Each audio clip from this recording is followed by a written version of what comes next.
Hello everyone, जे selection series में आप सभी का फिर से स्वागत है। आज हम इस सीरीज में जो टॉपिक डिस्कस करने वाले हैं वो है मिरर्स। बहुत ही अच्छा टॉपिक है और एग्जाम में इस टॉपिक से लगातार हमको क्वेश्चंस देखने को मिल रहे हैं।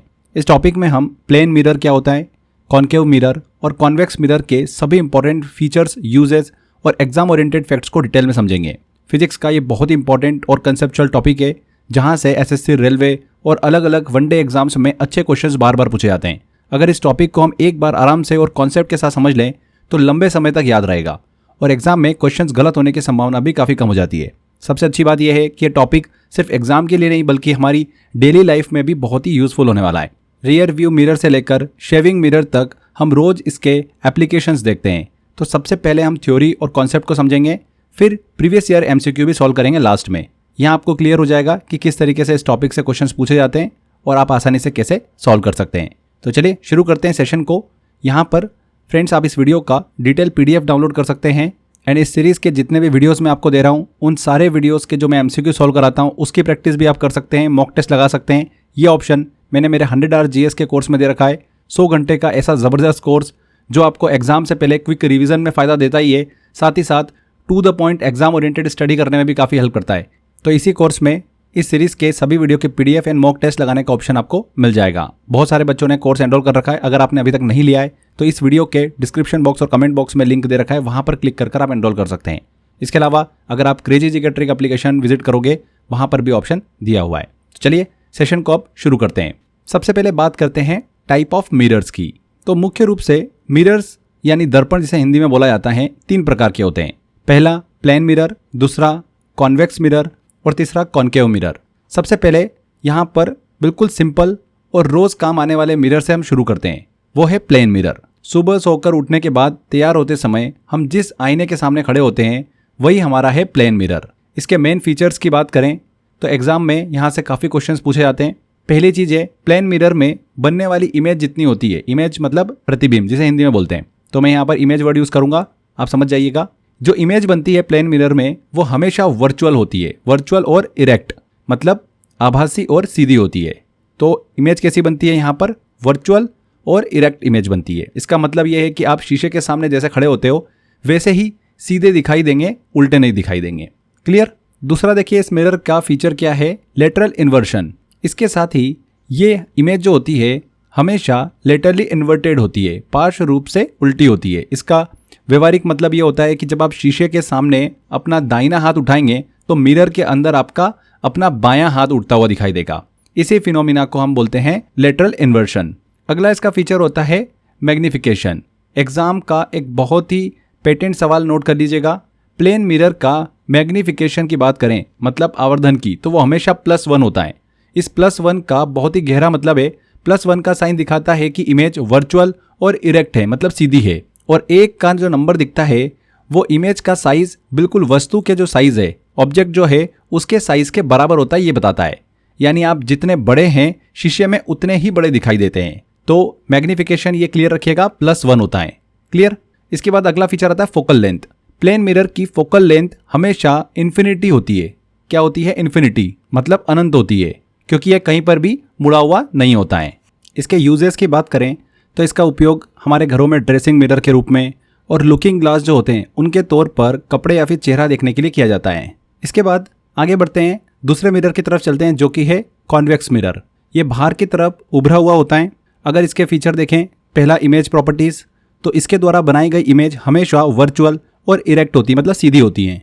लेकिन सबसे इंपॉर्टेंट बात यह है कि यह वस्तु के आकार, जो ऑब्जेक्ट है उसके आकार से हमेशा डिमिनिश्ड होती है मतलब छोटी होती है। चूँकि ये बाहर की तरफ निकला हुआ होता है इसलिए इसका फील्ड ऑफ व्यू जो होता है मतलब दृष्टि क्षेत्र, फील्ड ऑफ व्यू काफ़ी बड़ा होता है, यानी अपने अंदर बहुत बड़े एरिया के ट्रैफिक या फिर दुकान को समेट कर दिखा सकता है। तीसरी मोस्ट इंपॉर्टेंट कॉन्सेप्ट अपने दिमाग में ये अच्छे से बिल्कुल लॉक कर लीजिए कि कॉन्वेक्स मिरर कभी भी रियल इमेज मतलब जो वास्तविक प्रतिबिंब होता है वो नहीं बनाता है, रियल इमेज नहीं बनाता है, ये हमेशा वर्चुअल इमेज ही बनाता है। क्लियर।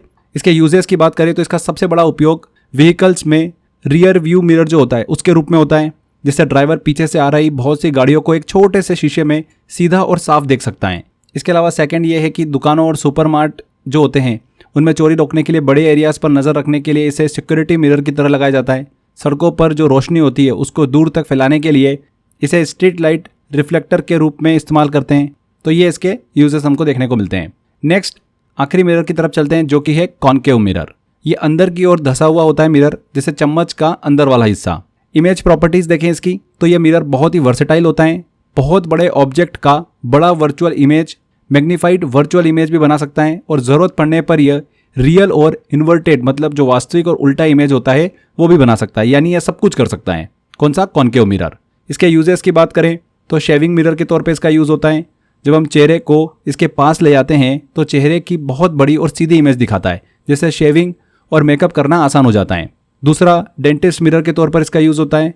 दांतों के डॉक्टर मरीज के मुंह के अंदर छोटे से दांत का बड़ा साइज देखने के लिए इसी मिरर का यूज़ करते हैं। इसके अलावा व्हीकल हेडलाइट्स में यूज़ होता है। गाड़ियों की हेडलाइट और सर्च लाइट के अंदर जो कटोरी जैसा एक रिफ्लेक्टर लगा हुआ होता है, वो यही मिरर होता है, जो लाइट को एक पावरफुल पैरेलल बीम में बदल देता है। इसके अलावा सूर्य की बिखरी हुई किरणों को एक बिंदु पर केंद्रित करके तेज हीट जनरेट करने के लिए बड़े बड़े कॉन्केव मिरर का उपयोग किया जाता है। तो ये इसके यूजेस डिस्कस करें हमने। इसके बाद important parts of a mirror discuss करते हैं। मतलब किसी भी स्फेरिकल मिरर को अच्छे से समझने के लिए हमको 4 भागों को जानना बहुत ही ज़रूरी होता है। पहला होता है पोल। हमारा जो मिरर होता है उसके पूरे रिफ्लेक्टिंग सरफेस का जो बिल्कुल बीच का सेंटर पॉइंट होता है उसे हम पोल कहते हैं। इसे P से डिनोट किया जाता है। दूसरा, सेंटर ऑफ कर्वेचर की बात करें तो हमारा मिरर जिस खोखले गोले को काट कर बनाया जाता है उस पूरे गोले का जो सेंटर होता है उसी को सेंटर ऑफ कर्वेचर कहते हैं। इसे C से डिनोट किया जाता है। तीसरी चीज आती है प्रिंसिपल एक्सिस। मिरर के पोल P और सेंटर ऑफ कर्वेचर C को आपस में जोड़ते हुए जो एक सीधी काल्पनिक लाइन गुजरती है उसे हम प्रिंसिपल एक्सिस कहते हैं। इसके बाद चौथी टर्म आती है फोकस। जब प्रिंसिपल एक्सिस के पैरेलल आने वाली प्रकाश की जो किरण होती है वो मिरर से टकराकर रिफ्लेक्ट होती है, तो वो प्रिंसिपल एक्सिस के जिस एक निश्चित पॉइंट पर आकर मिलती है या उसे कट करती है उसे मिरर का फोकस कहा जाता है। इसे कैपिटल F से डिनोट किया जाता है। तो ये 4 बहुत ही इंपॉर्टेंट चीज़ें आपको पहले क्लियर होना ज़रूरी है। इसके बाद कॉन्केव मिरर इमेज फॉर्मेशन को थोड़ा डिस्कस करते हैं। एग्जाम में यहाँ से काफ़ी ज़्यादा 4 ऐसी पोजीशन है जिनसे क्वेश्चंस बनते हैं। पहला केस पूछा जाता है ऑब्जेक्ट जब इन्फिनिटी पर हो। तो जब ऐसा कंडीशन होती है जब हमारा ऑब्जेक्ट बहुत दूर यानी इन्फिनिटी पर रखा हो तो उसकी इमेज बिल्कुल छोटी एक पॉइंट साइज की और मिरर के फोकस पर बनती है। कहाँ पर बनती है? एक छोटी इमेज बनती है पॉइंट साइज की और मिरर के फोकस पर बनती है जब ऑब्जेक्ट इन्फिनिटी पर हो। सेकेंड कंडीशन, ऑब्जेक्ट जब फोकस पर हो। अब पहले वाले केस को बिल्कुल उल्टा कर दो। जब हम ऑब्जेक्ट को खिसकाकर बिल्कुल पास यानी मिरर के फोकस पर लाकर खड़ा कर देते हैं तो उसकी इमेज बहुत बड़ी होकर सीधे इन्फिनिटी पर जाकर बनती है, ना कि प्रिंसिपल पर। ओके। तीसरा केस आता है कि ऑब्जेक्ट जब सेंटर ऑफ कर्वेचर पर रखा हो। तो ये एग्जामिनर का मोस्ट फेवरेट है, जहां से क्वेश्चन बनाता है वो। जब ऑब्जेक्ट को ठीक अगर हम C पर रख दें सेंटर ऑफ कर्वेचर पर तो उसकी इमेज भी ठीक C पर ही बनती है, मतलब सेंटर ऑफ कर्वेचर पर ही बनती है। क्लियर? इसकी सबसे खास प्रॉपर्टी है कि यह इमेज बिल्कुल समान आकार यानी कि इक्वल साइज की होती है, साथ ही रियल और इन्वर्टेड मतलब उल्टी होती है। केस 4 आता है कि ऑब्जेक्ट जब फोकस और पोल के बीच हो तब क्या होगा। ये वाली जो कंडीशन है ना मोस्ट इंपॉर्टेंट है और यहीं से ही क्वेश्चन बनाता है एग्जामिनर। जब हम ऑब्जेक्ट को मिरर के और ज़्यादा करीब यानी कि उसके फोकस F और पोल के बिल्कुल बीच में ले आते हैं तो मिरर का पूरा नियम बदल जाता है। इस कंडीशन में इमेज मिरर के पीछे बनती है और हमेशा वर्चुअल और इरेक्ट होती है, मतलब सीधी और ऑब्जेक्ट से बहुत बड़ी दिखाई देती है। तो ये वाली कंडीशन वेरी इंपॉर्टेंट जो एग्जाम में पूछी जाती है। ठीक है। इसी जादुई 4 प्रॉपर्टी के कारण हमारे घरों के शेविंग मिरर और जो महिलाओं के मेकअप मिरर होते हैं वो हमेशा कॉन्केव मिरर का ही उपयोग करके बनाए जाते हैं। किसका? Concave mirror. ताकि जब चेहरा इस मिरर के बिल्कुल पास यानी कि F और P के बीच आए तो चेहरे की बहुत बड़ी और साफ और इरेक्ट इमेज बने, मतलब सीधी इमेज दिखाई दे। तो आई होप आपको ये 4 कंडीशन क्लियर हुई होगी। यहाँ से एग्जामिनर सबसे ज़्यादा क्वेश्चन बनाता है जब ऑब्जेक्ट इन्फिनिटी पर हो, जब ऑब्जेक्ट फोकस पर हो, जब ऑब्जेक्ट सेंटर ऑफ कर्वेचर पर हो और F और P के बीच में जब ऑब्जेक्ट हो तब क्या हमको देखने को मिलता है। ठीक है, आगे बढ़ते हैं। एग्जाम में बहुत सारे देखिए क्वेश्चन जो होते हैं वो मिरर फार्मूला से रिलेटेड पूछे जाते हैं। जब भी एग्जाम में किसी मिरर के न्यूमेरिकल को सॉल्व करना होता है तो फिजिक्स का सबसे इंपॉर्टेंट और प्रसिद्ध फार्मूला हमारे सामने आता है जिसे हम बोलते हैं mirror formula. 1/v + 1/u = 1/f। तो यहाँ पर 3 लेटर्स हैं u, v और f। इनको समझते हैं। u क्या है? Object distance. मिरर के पोल से लेकर हमारी वस्तु यानी कि ऑब्जेक्ट की जो दूरी होती है उसे हम क्या बोलते हैं? u कहते हैं। v मतलब इमेज डिस्टेंस। मिरर के पोल से लेकर जहां पर हमारी इमेज बन रही है उस डिस्टेंस को v कहा जाता है। तीसरा आता है यहाँ पर देखिए लेटर f, फोकल लेंथ। जैसा कि हम पहले भी पढ़ चुके हैं, पोल से लेकर फोकस पॉइंट तक की दूरी को फोकल लेंथ कहते हैं। इसे एफ से डिनोट करते हैं। अगर एग्जाम में आपसे न्यूमेरिकल पूछे, ऑब्जेक्ट डिस्टेंस, इमेज डिस्टेंस और फोकल लेंथ में से कोई 2 चीज़ दे रखी होती है, तीसरी चीज़ फाइंड करना होती है, तो इजीली इस फॉर्मूले की हेल्प से आप फाइंड कर सकते हैं। इसके बाद रेडियस ऑफ कर्वेचर और फोकल लेंथ के बीच में रिलेशन जानना बहुत ही ज़रूरी होता है, क्योंकि यहाँ से भी क्वेश्चंस बन जाते हैं। एक छोटा सा थ्योरी वाला सवाल जो होता है न्यूमेरिकल डायरेक्ट एग्जाम में आता है। आर जो होता है radius of curvature and F होता है फोकल लेंथ। इन दोनों के बीच जो रिलेशन होता है वो होता है R equal to 2F। R equal to 2F, इसको हम क्या लिख सकते हैं, F equal to R upon में 2। इसका सीधा मतलब ये होता है कि जो फोकल लेंथ होती है वो रेडियस ऑफ कर्वेचर की हमेशा ठीक आधी होती है। अगर एग्जाम में रेडियस ऑफ कर्वेचर 20 सेंटीमीटर दिया हो तो फोकल लेंथ आंख बंद करके आपको 10 सेंटीमीटर टिक करना है। समझ में आ गया आपको? तो R इक्वल टू 2F, ये वाला फॉर्मूला भी बहुत ज़्यादा एग्जाम में काम आता है, स्पेशली न्यूमेरिकल सॉल्व करने में बहुत ही ज़्यादा इंपॉर्टेंट होगा। इसके बाद एक साइन कन्वेंशन जो है, इसका खेल भी थोड़ा समझना ज़रूरी है, क्योंकि आप फॉर्मूला लगाकर आंसर तो सही निकाल लेते हो, लेकिन प्लस और माइनस की गलती हो जाती है।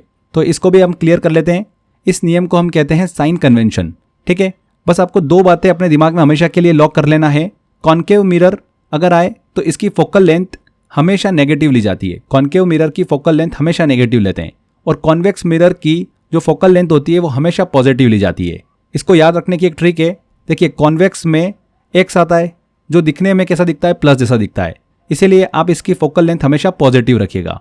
और बचा हुआ जो है कॉन्केव, वो इजीली हमको समझ में आ जाएगा कि उसकी जो फोकल लेंथ होती है हमेशा नेगेटिव होती है। क्लियर? इसको आप ऐसे भी याद रख सकते हो कि कॉनकेव, केव जो होती है गुफा, वो अंदर की तरफ धसी हुई होती है। ठीक है, तो इसीलिए इसकी जो फोकल लेंथ होगी हमेशा नेगेटिव होगी। तो इतना इजी तरीके से आप इसको याद रख सकते हो, कभी भी कन्फ्यूजन नहीं होगा। तो साइन में आई होप आपको कभी भी प्रॉब्लम नहीं होगी। इसके बाद फ्रेंड्स हम आगे बढ़ते हैं। एक छोटा सा टर्म और है मैग्निफिकेशन। इसका सीधा सा मतलब होता है कि कोई मिरर किसी ऑब्जेक्ट की इमेज को उसके असली साइज से कितना गुना बड़ा या फिर छोटा दिखा रहा है। इसका फॉर्मूला क्या होता है, m equal to minus v upon में u equal to h dash upon में h। देखिए, थोड़ा सा इसको समझते हैं। ये रिलेशन आप किसी भी तरीके से यूज़ कर सकते हैं। यहाँ पर h डैश जो लिखा हुआ है ये इमेज हाइट होती है, h जो लिखा होता है ये ऑब्जेक्ट की हाइट होती है। क्लियर? अब एग्जाम में 2 सबसे इंपॉर्टेंट केस हमको देखने को मिलते हैं। मैग्निफिकेशन m जो है, अगर उसका मान जो आता है वो नेगेटिव आए, इसका सीधा सा मतलब ये होता है कि बनने वाली जो इमेज होगी हमेशा रियल और इन्वर्टेड होगी, मतलब उल्टी होगी। और मैग्निफिकेशन m का मान अगर पॉजिटिव आ जाए, इसका मतलब ये होता है कि बनने वाली इमेज हमेशा वर्चुअल और इरेक्ट होगी, मतलब सीधी होगी। तो ये चीज़ आप दिमाग में रखिएगा, बहुत इंपॉर्टेंट है। शुरुआत में मैंने आपको बताया था प्लेन मिरर का मैग्निफिकेशन हमेशा +1 होता है। अब आपको अच्छे समझ में आ गया होगा कि प्लस का मतलब है मतलब वर्चुअल और इरेक्ट इमेज बनेगी, और 1 का मतलब है कि बिल्कुल इक्वल साइज की इमेज होगी। लास्ट में एक बार फिर से मैं आपको क्विक रिवीजन करा देता हूँ कुछ ऐसे फैक्ट जो डायरेक्टली एग्जाम में पूछे जाते हैं, बहुत काम आते हैं ये। इसमें पहली चीज़ ये कि रियर व्यू मिरर जो होता है इसमें कौन सा मिरर यूज़ होता है, तो रियर व्यू मिरर इसमें यूज़ होता है कॉन्वेक्स मिरर। कौन सा? Convex mirror. शेविंग मिरर इसमें यूज़ होता है कॉन्केव मिरर। डेंटिस्ट मिरर की बात करें तो इसमें यूज़ होता है कॉन्केव मिरर। हेडलाइट रिफ्लेक्टर इसमें यूज़ होता है कॉन्केव मिरर। सोलर फर्नेस इसमें यूज़ होता है कॉन्केव मिरर। सिक्योरिटी मिरर तो इसमें यूज़ होता है convex mirror. Street light reflector इसमें यूज़ होता है कॉन्वेक्स मिरर। ठीक है, इसके अलावा मैंने आपको बताया था कि प्लेन मिरर की फोकल लेंथ हमेशा याद रखिएगा इन्फिनिटी होती है। क्या होती है? इन्फिनिटी होती है।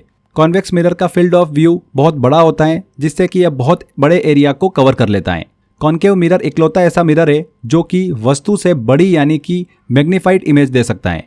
ध्यान रखिएगा, वर्चुअल इमेज को कभी भी स्क्रीन पर प्राप्त नहीं किया जा सकता, इसे सिर्फ शीशे में ही देखा जा सकता है।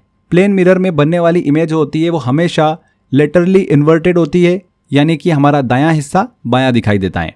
एंड कॉन्केव मिरर में बनने वाली जो इमेज का साइज होता है उसका नेचर पूरी तरीके से ऑब्जेक्ट पोजीशन पर डिपेंड करता है। तो ये कुछ इंपॉर्टेंट फैक्ट जिनसे एग्जाम के अंदर सीधे क्वेश्चन पूछे जाते हैं। जो लास्ट ईयर हमको कुछ क्वेश्चंस देखने को मिले हैं वो मेनली देखिए कॉन्वेक्स मिरर, कॉन्केव मिरर और प्लेन मिरर से काफ़ी क्वेश्चंस देखने को मिले हैं।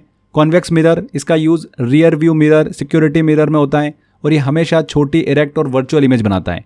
कॉन्केव मिरर इसका use shaving mirror, dentist mirror, गाड़ियों की हेडलाइट्स और सोलर फर्नेस में होता है। इसकी सबसे बड़ी खूबी ये है कि यह ऑब्जेक्ट से बड़ी यानी कि मैग्नीफाइड इमेज दे सकता है। और प्लेन मिरर मैंने आपको बताया था कि हमेशा लिटरली इन्वर्टेड इमेज बनाता है। इसका मैग्नीफिकेशन हमेशा +1 होता है और इसकी फोकल लेंथ हमेशा इन्फिनिटी होती है। तो ये कुछ बेसिक चीज़ें जो आपको क्लियर रखना है। यहीं से ही 90% क्वेश्चंस पूछे जाते हैं। तो यहाँ पर हमारा फ्रेंड्स थ्योरी सेक्शन कंप्लीट होता है। चलिए अब बारी है टेस्ट की कि इस टॉपिक से पिछले 3-4 सालों के अंदर क्या क्वेश्चंस पूछे गए एग्जाम के अंदर, सारे क्वेश्चंस लेते हैं और सॉल्व करते हैं। पहला क्वेश्चन आता है, वाहनों में पीछे का दृश्य रियर व्यू देखने के लिए किस मिरर का उपयोग किया जाता है? किस मिरर का? कॉन्वेक्स मिरर का उपयोग किया जाता है। नेक्स्ट आता है, शेविंग के लिए किस मिरर का उपयोग किया जाता है? किस मिरर का उपयोग किया जाता है? कॉनकेव मिरर का। शेविंग मेकअप करते समय जब चेहरा इस मिरर के पास लाया जाता है तो यह चेहरे की बहुत बड़ी इरेक्ट और वर्चुअल इमेज दिखाता है। इसी खूबी के कारण यहाँ पर कॉनकेव मिरर का उपयोग किया जाता है। नेक्स्ट आता है, डेंटिस्ट द्वारा मरीजों के दांतों का बड़ा प्रतिबिंब देखने के लिए किस मिरर का उपयोग किया जाता है? किस मिरर का? कॉनकेव मिरर का उपयोग होता है। वाहनों की हेडलाइट में किस मिरर का उपयोग किया जाता है ताकि प्रकाश का शक्तिशाली पावरफुल समानांतर किरण पुंज मिल सके? Powerful parallel beam of light, तो उसके लिए कॉनकेव मिरर का यूज होता है। गाड़ियों के हेडलाइट के बल्ब को जब कॉनकेव मिरर के फोकस पर रखा जाता है तो रिफ्लेक्शन के बाद लाइट की किरणें एक बहुत ही पावरफुल और पैरेलल बीम के रूप में दूर तक जाती है। यहाँ पर कॉनकेव मिरर। सौर भट्टियों में सूर्य के प्रकाश को केंद्रित करने के लिए किस बड़े मिरर का उपयोग किया जाता है? तो कॉनकेव मिरर का उपयोग किया जाता है। कॉनकेव मिरर की एक खास प्रॉपर्टी होती है कि यह इन्फिनिटी से आने वाली पैरेलल किरणों को समेटकर एक सिंगल फोकस पॉइंट पर इकट्ठा कर देता है। नेक्स्ट आता है क्वेश्चन, मिरर फॉर्मूला इनमें से कौन सा है? मिरर फॉर्मूला मैंने आपको बताया था 1/v + 1/u = 1/f। B answer. Convex mirror द्वारा बना प्रतिबिंब जो इमेज बनी है वो हमेशा कैसी होती है? तो कैसी होती है? Virtual, erect and smaller than object. C answer. Plane mirror की फोकल लेंथ कितनी होती है? कितनी होती है? इन्फिनिटी। मैंने आपको बताया था अनंत होती है। C answer. स्फेरिकल मिरर गोलीय दर्पण की वक्रता त्रिज्या r मतलब रेडियस ऑफ कर्वेचर r और फोकस जो दूरी होती है फोकल लेंथ वो f के बीच क्या रिलेशन होता है? तो r = 2f। यहाँ पर बी आंसर। बहुत क्वेश्चंस यहाँ से पूछे जाते हैं। बेसिक फार्मूला भी एग्जाम में काफी ज्यादा रिपीट होता है। अगला क्वेश्चन आता है, वो कौन सा मिरर है जो ऑब्जेक्ट से बड़ा और वर्चुअल प्रतिबिंब बना सकता है? तो प्लेन मिरर बराबर साइज की वर्चुअल इमेज देता है, कॉन्वेक्स हमेशा छोटी देता है, लेकिन इकलौता कॉनकेव मिरर जो होता है वो ऑब्जेक्ट को पास रखने पर वस्तु से बड़ी और मैग्नीफाइड वर्चुअल इमेज बना सकता है। तो कॉनकेव मिरर। C answer. अवतल दर्पण। नेक्स्ट आता है क्वेश्चन बहुत इंपॉर्टेंट, जब किसी ऑब्जेक्ट को कॉनकेव मिरर के सेंटर ऑफ कर्वेचर मतलब वक्रता केंद्र पर सी पर रखा जाता है तो इमेज कहां पर बनता है? तो यह केस बहुत ही इंपॉर्टेंट है। जब ऑब्जेक्ट को सी यानी कि सेंटर ऑफ कर्वेचर पर खड़ा किया जाता है तो इसकी इमेज भी ठीक सी पर ही बनती है। यह इमेज बिल्कुल इक्वल साइज के रियल और इन्वर्टेड होती है, यहाँ पर at centre of curvature. C answer. जब कोई ऑब्जेक्ट अवतल दर्पण मतलब कॉनकेव मिरर के फोकस और पोल के बीच होती है तो प्रतिबिंब जो इमेज बनता है वो कैसा बनता है? वो बनता है वर्चुअल, इरेक्ट एंड मैग्नीफाइड, आभासी, सीधा और बड़ा। B answer. नेक्स्ट आता है क्वेश्चन, मिरर के मैग्निफिकेशन आवर्धन का जो फॉर्मूला होता है वो क्या होता है? जहां पर v इमेज की दूरी, u वस्तु की दूरी मतलब ऑब्जेक्ट की दूरी होती है, तो m = -v/u। B answer. किसी भी मिरर का मैग्निफिकेशन निकालने के लिए हम इमेज डिस्टेंस और ऑब्जेक्ट डिस्टेंस के रेशियो के आगे माइनस का साइन लगाते हैं, यानी इसका जो फॉर्मूला होता है m = -v/u होता है। अगला क्वेश्चन है, यदि किसी मिरर द्वारा उत्पन्न मैग्निफिकेशन नेगेटिव है तो इसका अर्थ क्या होता है? इसका अर्थ है कि प्रतिबिंब जो होगा वो वास्तविक और उल्टा होगा, रियल एंड इन्वर्टेड होगा। B answer. स्फेरिकल मिरर के रिफ्लेक्टिंग सरफेस के केंद्र को क्या कहा जाता है? क्या कहते हैं? उसे पोल कहते हैं। C answer. जब कोई वस्तु ऑब्जेक्ट अवतल दर्पण मतलब कॉनकेव मिरर के फोकस पर रखी हुई होती है तो उसका इमेज कहां पर बनता है? उसका इमेज बनता है इन्फिनिटी पर। जब किसी ऑब्जेक्ट को ठीक मिरर के फोकस पॉइंट पर लाकर खड़ा कर देते हैं तो रिफ्लेक्शन के कारण किरणें जो होती है बिल्कुल पैरेलल हो जाती है और इसकी इमेज बहुत बड़ी होकर सीधा इन्फिनिटी पर जाकर बनती है। नेक्स्ट आता है, जब किसी ऑब्जेक्ट को कॉनकेव मिरर के सामने इन्फिनिटी पर रखा जाता है तो उसका प्रतिबिंब इमेज कहां पर बनता है?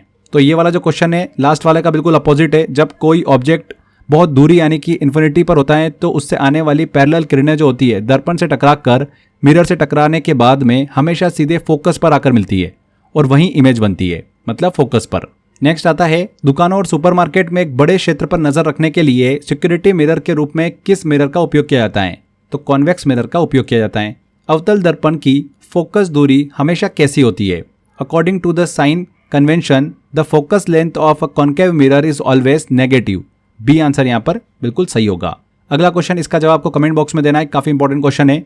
प्लेन मिरर द्वारा बनने वाला जो प्रतिबिंब होता है, इमेज होता है, वो हमेशा कैसा होता है? तो इसका जवाब कमेंट बॉक्स में दीजिएगा, काफी अच्छा क्वेश्चन है।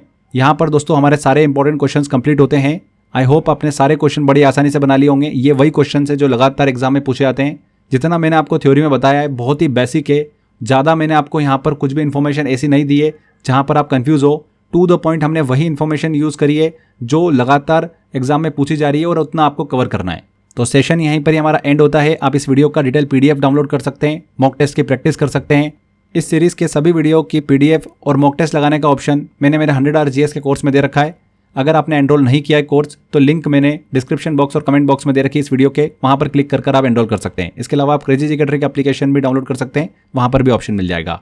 तो आज के सेशन को एंड करते हैं। आई होप आपको वीडियो काफ़ी इन्फॉर्मेटिव लगा होगा। ज़्यादा से ज़्यादा वीडियो को लाइक एंड शेयर कर दीजिएगा। मिलते हैं सीरीज़ के अगले वीडियो में। Till then bye bye.